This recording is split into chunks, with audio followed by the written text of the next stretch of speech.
இன்னொரு பாதையில போயிருக்கலாம், ஆனா முடியாது. வேண்டாம் ஆண்டவரே, நீர் காட்டின வழி போதும்.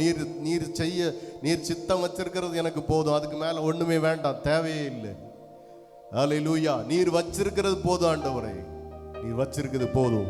18 வயசுல ஒப்பு கொடுத்தனா, ஆமென், சின்ன சின்ன சிதறல்கள், சின்ன சின்ன காரியங்கள் வந்தாலும் இன்றைக்கும் கர்த்தரை நோக்கி ஓடிக்கொண்டிருக்கிறேன். இன்னைக்கும் கர்த்தரை நோக்கி ஓடிக்கொண்டிருக்கிறேன்.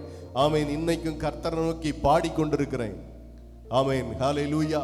ஆமென். என்னுடைய மனைவியினுடைய குடும்பம் எல்லாம் ஆர்சி ஃபேமிலியில இருந்தவங்க.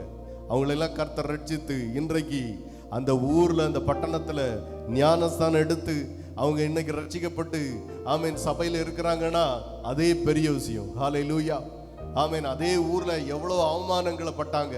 ஆமென். அதே ஊர்ல எல்லாத்துக்கும் முன்பாக ஆமென் அவமானங்களையும் சந்திச்சாங்க. ஆனா கர்த்தர் எல்லாவற்றையும் கணக்கு வைத்திருக்கிறார். எல்லாவற்றுக்கும் ஒவ்வொரு முடிவு வைத்திருக்கிறார். எல்லாத்துக்கும் ஒரு முடிவு கர்த்தர் வச்சிருக்கிறார். ஹல்லேலூயா.